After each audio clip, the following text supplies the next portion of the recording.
ಹಾಸನಕ್ಕೆ ಕೇಂದ್ರ ಸರ್ಕಾರದಿಂದ ತುಂಬ ನಿರೀಕ್ಷೆ ಇದೆ. ಮೊದಲನಾಗಿ ಹೇಳಬೇಕು ಅಂತಂದರೆ ರೈಲ್ವೆ ಮೇಲ್ಸೇತುವೆ ಆಗಲಿ ಮತ್ತೊಂದಾಗಲಿ ಇನ್ನು ಉನ್ನತೀಕರಣ ಆಗಲಿ ತುಂಬ ಕೆಲಸ ನಡೀತಾ ಇದೆ. ಅದನ್ನು ಆದಷ್ಟು ಬೇಗ ಮುಗಿಸ್ಕೊಡ್ಬೇಕು ಅಂತ ಹೇಳ್ಬಿಟ್ಟು ಕೇಳ್ಕೊತೀವಿ. ಎರಡನೇದು ನಮಗೆ ಕಾಡು ಪ್ರಾಣಿಗಳ ಕಾಟ ತುಂಬ ಇದೆ. ಆನೆ ಆಗಿರ್ಬೋದು, ಚಿರತೆ ಆಗಿರ್ಬೋದು, ಕಾಡೆಮ್ಮೆ ಆಗಿರ್ಬೋದು.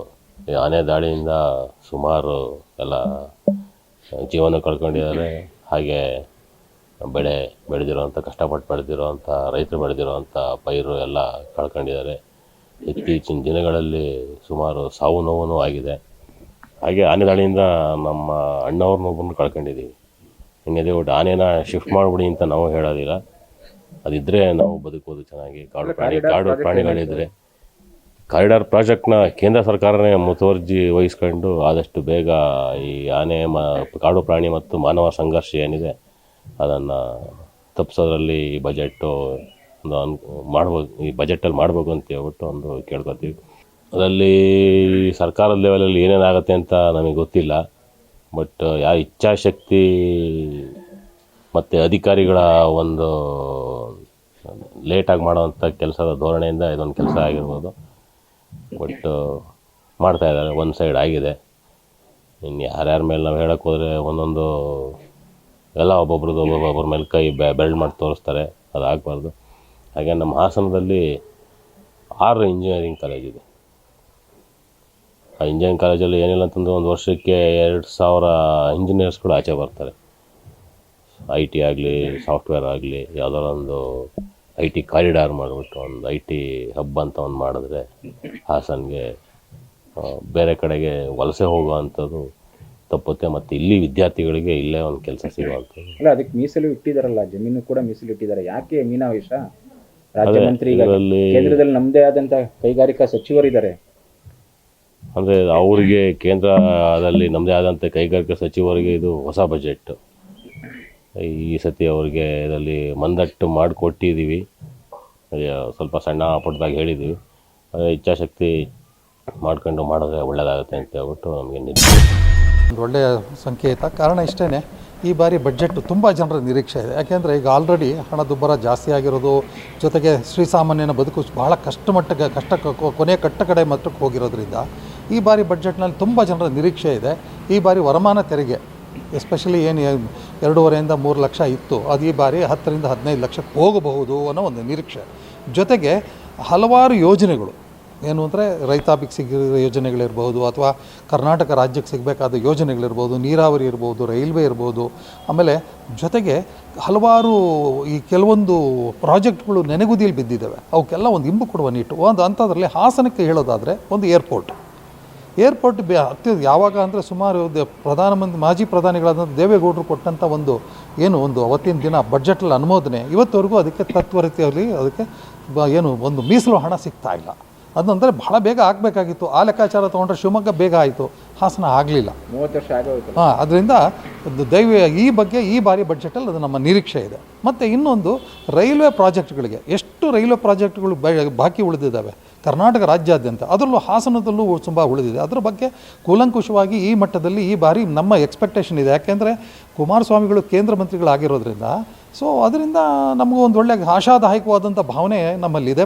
ಇವತ್ತಲ್ಲ ನಾಳೆ ಒಳ್ಳೆ ನಮಗೆ ಬಡ್ಜೆಟ್ ಸಿಗುತ್ತೆ ಅಂತ ನಮ್ಮ ಅನಿಸಿಕೆ ಇದೆ. ಜೊತೆಗೆ ರೈತಾಪಿ ಜನಗಳಿಗೆ ಈಗಾಗಿರ್ತಕ್ಕಂಥ ಅವ್ಯವತವಾದಂಥ ತೊಂದರೆಗಳು ತಾಪತ್ರೆಗಳಿಗೆ ಈ ಬಾರಿ ಏನೋ ಮಳೆ ಪರವಾಗಿಲ್ಲ. ಆದಾಗ್ಯೂ ಅವಾಗ ಏನಾಯಿತು, ಅತಿ ಹೆಚ್ಚಿನ ಅತಿವೃಷ್ಟಿ ಮತ್ತು ಅನಾವೃಷ್ಟಿ ಆದ ಕಾರಣದಿಂದಾಗಿ ರೈತ ಭಾಳ ಕಷ್ಟ ಕೋಟ್ಲಿಗಳು ಸಿಗಾಕ್ತಿದ್ದಾನೆ. ಅದು ಅವನಿಗೆ ಏನಾದರೂ ಒಂದು ಒಳ್ಳೆ ಉಪಲಬ್ಧತೆಯನ್ನು ಕೊಟ್ಟರೆ ಇನ್ನೂ ಮುಂಚೂಣಿಗೆ ಬರ್ತದೆ ಅನ್ನೋದು ಒಂದು ರಾಜ್ಯ ಖಾತೆ ಸಚಿವರಿದ್ದಾರೆ ರೈಲ್ವೆ. ಅದೇ ರಾಜ್ಯ ಖಾತೆ ಸಚಿವರಿಗೋಸ್ಕರ ನಾವು ಕೇಳ್ತಾ ಇರೋದು. ಈ ಬಾರಿ ಇನ್ನೂ ಹೆಚ್ಚಿನ ಅನುದಾನವನ್ನು ನಾವು ಈ ಬಾರಿ ರೈಲ್ವೆಗೆ ಎಕ್ಸ್ಪೆಕ್ಟ್ ಮಾಡ್ತಾ ಇದ್ದೀವಿ. ಇದು ಒಂದೇ ಅಲ್ಲ, ಹಾಸನ ಒಂದೇ ಅಲ್ಲ, ಕರ್ನಾಟಕ ರಾಜ್ಯಾದ್ಯಂತ ಇವಲ್ಲ. ಏನು ಅಂದರೆ ಹಾಸನ್ ಟು ಚಿಕ್ಕಮಗಳೂರು ಅಂದರೆ ಅದು ಹಾಗೆ ಆಲ್ರೆಡಿ ಒಂದು ಕಡೆ ಸರ್ವೆ ರಿಪೋರ್ಟ್ ಪ್ರಕಾರ ಹೋದಾಗ ಅಲ್ಲಿಂದ ಬರಬೇಕು. ಮತ್ತು ಜೊತೆಗೆ ಏನಾಗಿದೆ, ಇವತ್ತು ಮಂಗಳೂರಿನಿಂದ ಬೆಂಗಳೂರಿಗೆ ಏನು ಹೋಗ್ತಾ ಇದೆ ರೈಲುಗಳು ಸಂಖ್ಯೆ ಪರವಾಗಿಲ್ಲ, ಒಳ್ಳೆ ಆಶಾದಾಯಕ ಬೆಳವಣಿಗೆ ಆದ್ರೂ ಸಕಲೇಶ್ಪುರದಿಂದ ಒಂದು ಕನೆಕ್ಟಿವಿಟಿ ಕೊಟ್ಟಿದ್ದೆ. ಆದರೆ ಸಕಲೇಶ್ಪುರದಿಂದ ಈಗ ಏನು ಪಾಪ ಇಂಟರ್ಸಿಟಿನ ಕೇಳ್ಕೊತಾ ಇದ್ದಾರೆ, ಇಂಟರ್ಸಿಟಿನ ಅಲ್ಲಿಂದ ರನ್ ಮಾಡಿದರೆ ಸಕಲೇಶ್ಪುರದ ಜನತೆಯೂ ಒಂದು ಹಾಸನ ಜಿಲ್ಲೆಗೆ ಸಿಕ್ಕಂಥ ಒಂದು ಭಾಗ್ಯ ಆಗುತ್ತೆ. ಜೊತೆಗೆ ಇಂಟರ್ಸಿಟಿ ಹೋಗ್ಬೋದು ಇರ್ಬೋದು, ಇನ್ನೊಂದು ಹಲವಾರು ಟ್ರೈನ್ಗಳು ಬರ್ತಾ ಇರೋದ್ರಿಂದ ಒಳ್ಳೆ ಆಗುತ್ತೆ. ಆಮೇಲೆ ಇದನ್ನು ಇನ್ನೊಂದು ಮನಗಂಡು ಈಗ ಯಾಕೆ ನಿಮಗೆ ತಮಗೆಲ್ಲ ಗೊತ್ತಿರೋ ಹಾಗೆ ಬಿಜಾಪುರ ಟು ಮಂಗಳೂರು ಟ್ರೈನ್ ಹೋಗ್ತಾ ಇದೆ. ಅದೇ ತರಹ ಮಂಗಳೂರು ಟು ಸೆಕೆಂಡ್ರಾಬಾದ್ ಟ್ರೈನ್ನ ವಯಾ ಹಾಸನ ಮೇಲೆ ರನ್ ಮಾಡಿದರೆ ಒಂದು ಏನಾಗುತ್ತೆ, ಹಾಸನದ ಜಿಲ್ಲೆಗೆ ಒಂದು ಉತ್ತೇಜನ ಸಿಕ್ಕುತ್ತೆ. ಕಾರಣ ಏನಕ್ಕೆ ಅಂದರೆ ಹೈದ್ರಾಬಾದ್ ಇರ್ಬೋದು, ಸೆಕೆಂಡ್ರಾಬಾದ್ ಬಂದಂಥ ಜನಗಳು ಅಲ್ಲಿಂದ ಸರಕು ಸಾಗಣೆ ಇರ್ಬೋದು, ಇನ್ನೊಂದು ಅತ್ಯಮೂಲ್ಯವಾದಂಥ ಸಲಹೆ ಸೂಚನೆಗಳ ಮೇರೆಗೆ ಈ ನಮ್ಮ ಹಾಸನ ಜಿಲ್ಲೆಗೆ ಒಂದು ಒಳ್ಳೆಯ ವರದಾನ ಆಗುತ್ತೆ ಅಂತ ನನ್ನ ಅನಿಸಿಕೆ. ಒಂದು ಮೆತ್ತಗೆ ಕೈಗಾರಿಕೋದ್ಯಮ ಅಂತ ಹೊರಟಾಗ ನಮ್ಮ KDBನಲ್ಲಿ ಇವತ್ತು ವಿಶೇಷ ಆರ್ಥಿಕ ವಲಯದಲ್ಲಿ ಮೀಸಲಾಗಿರತಕ್ಕಂಥ ಜಾಗ ಇದೆ. ಅದನ್ನು ಕನ್ವರ್ಟ್ ಮಾಡಿಕೊಟ್ರೆ ಕೇಂದ್ರ ಕ್ಯಾಬಿನೆಟ್ನಲ್ಲಿ ಇಟ್ಬಿಟ್ಟು ಕನ್ವರ್ಟ್ ಮಾಡಿಕೊಟ್ರೆ ಹಲವಾರು ಉದ್ಯಮಿಗಳು ಈಗ ಆಲ್ರೆಡಿ ತಮಗೆಲ್ಲ ತಿಳಿದಿರೋ ಹಾಗೆ ಬೆಂಗಳೂರು ಮತ್ತು ತುಮಕೂರು ಮತ್ತು ಮಂಗಳೂರು ಫುಲ್ ಆಗೋಗಿದೆ, ಜಾಗ ಇಲ್ಲ ನಮ್ಮ ಕೈಗಾರಿಕೋದ್ಯಮಗಳಿಗೆ ಈಗ ಹಾಸನ ಹೇಳಿ ಮಾಡಿಸಿದ ಜಾಗ ಆಗಿದೆ. ಒಂದು ಇನ್ಫ್ರಾಸ್ಟ್ರಕ್ಚರ್ ತೊಗೊಂಡ್ರೆ ಅಥವಾ ಒಂದು ನೀರಾವರಿ ಇರಬಹುದು, ಎಲ್ಲ ಥರದ ಹಂತಗಳಲ್ಲೂ ಹಾಸನದ ಒಂದು ಉಪಲಬ್ಧತೆ ಭಾಳ ಚೆನ್ನಾಗಿದೆ. ಮತ್ತು ಇಲ್ಲಿ ನಮಗಿರ್ತಕ್ಕಂಥ ಒಂದು ಸ್ಯಾಟಲೈಟ್ ಇರ್ಬೋದು, ಇದನ್ನೆಲ್ಲ ಮನಗಂಡು ಮಾಡಿಕೊಟ್ರೆ ಒಳ್ಳೆಯದು. ಮತ್ತು ಈ ಬಾರಿ ನಮ್ಮ ಕನಸು ಏನು ಅಂದರೆ ನಮಗೆ ಒಂದು 5-6 ಜನ ನಮ್ಮ ಕರ್ನಾಟಕದಿಂದ ಕೇಂದ್ರ ಮಂತ್ರಿಗಳು ಇರೋದ್ರಿಂದ ಹಾಸನದ ಮಟ್ಟಿಗೆ ಒಂದು IIT ಬಗ್ಗೆನೂ ಒಂದು ಆಶಾದಾಯಕ ಭಾವನೆ ಆಗಬಹುದು. ಯಾಕಂದರೆ ಇದು ನಮ್ಮ ಮಾಜಿ ಪ್ರಧಾನಿಗಳ ಕನಸು. ಆ ಕನಸನ್ನು ನನಸು ಮಾಡುವ ನಿಟ್ಟಿನಲ್ಲಿ ನರೇಂದ್ರ ಮೋದಿ ಅವರು ಏನಾದರೂ ಒಂದು ಸಲಹೆ ಸೂಚನೆಗಳು ಕೊಡ್ತಾರೆ ಅಂತ ಕಾಯ್ತಾ ಇದ್ದೀವಿ ಸರ್. ಕೇಂದ್ರದಿಂದ ಬಜೆಟನ್ನು ನಾಳೆ ಮಂಡನೆ ಮಾಡ್ತಾ ಇದ್ದಾರೆ. ಅದು ಏನಪ್ಪ ಅಂದರೆ ಹೆಣ್ಮಕ್ಳು ಪರವಾಗಿ ಮಾಡಬೇಕು. ಯಾಕೆ ಅಂತ ಅಂದರೆ ಹೆಣ್ಮಕ್ಳಿಗೆ ಭದ್ರತೆನೇ ಇಲ್ಲ, ಬಾಣಂತಿಯರ ಸಾವಾಗ್ತಾ ಇದೆ, ಮತ್ತು ಗಂಡನೋ ಅವರು ಇವರು ಪ್ರೇಮಿಗಳು ಅವರು ಇವರು ಅಂತ ಹೇಳಿ ದಿನನಿತ್ಯ ಅವ್ರುಗಳು ಕೊಲೆ ಆಗ್ತಾಯಿದೆ. ಹೆಣ್ಮಕ್ಳ ಸಂಖ್ಯೆ ಮೊದಲೇ ಕಡಿಮೆ ಇದೆ, ಅದರಲ್ಲಿ ಇನ್ನೂ ದಿನ ಕೊಲೆಗಳಾಗ್ತಾಯಿದೆ. ಮತ್ತು ಇನ್ನೇನೀಗ ಏನು ಹೆಣ್ಮಕ್ಳು ಕಡಿಮೆ ಸಂಖ್ಯೆ ಇರೋದ್ರಿಂದ ಮದುವೆ ಆಗೋಕ್ಕೆ ಗಂಡ್ಮಕ್ಳು ಕೂಡ ತುಂಬಾ ಪರದಾಡೋ ಅಂಥ ಒಂದು ಪರಿಸ್ಥಿತಿ ಬಂದಿದೆ.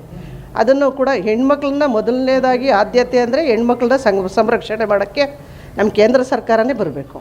ಇನ್ನು ಎರಡನೇದಾಗಿ ರೈತರು ಏನು ಬೆಳೆ ಬೆಳೀತಾ ಇದ್ದಾರೆ ಅವ್ರ ಬೆಳೆಗೆ ಒಂದು ನಿಗದಿತವಾದ ರೇಟ್ನ ಫಿಕ್ಸ್ ಮಾಡಬೇಕು. ಯಾಕೆ ಅಂತ ಅಂದರೆ ಫಿಕ್ಸ್ ಮಾಡಲಿಲ್ಲ ಅಂದರೆ ಅವ್ರು ಏನು ಮಾಡ್ತಾರೆ, ಬೆಳೆಯೋದ್ರಲ್ಲಿ ಹಿಂದೆ ಉಳಿದು ಬಿಡ್ತಾರೆ. ಅವ್ರಿಗೆ ವಿಮೆ ಇರ್ಬೋದು, ಬೆಳೆ ಸಾಲ ಇರ್ಬೋದು, ಅವ್ರೇನಾದ್ರು ಕೇಳೋಕ್ಕೋದ್ರೆ ಬೆಳೆ ಸಾಲ ಎಲ್ಲ ಕೇಳೋಕ್ಕೋದ್ರೆ ಕೊಡ್ತೀವಿ ಅಂತ ಹೇಳ್ತಾರೆ.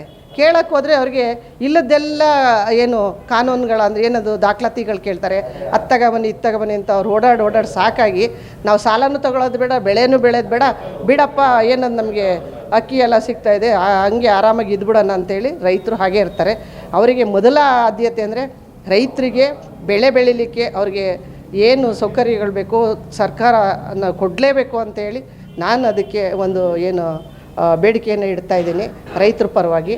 ಹಾಗೆಯೇ ಇನ್ನು ನಮ್ಮ ಹಾಸನದಲ್ಲಿ ಏನಾಗ್ತಾಯಿದೆ, ಏರ್ಪೋರ್ಟು ಉದ್ಘಾಟನೆ, ಏರ್ಪೋರ್ಟ್ಗೆ ಭೂಮಿ ಪೂಜೆ ಆಗಿ ತುಂಬ ವರ್ಷಗಳೇ ಆಗೋಗಿದೆ. ನಮ್ಮ ಜೀವಿತಾವಧಿಯಲ್ಲಿ ನಾವು ಫ್ಲೈಟ್ನ ಹತ್ತಬೇಕು, ಇದೇ ನಮ್ಮ ಕನಸು.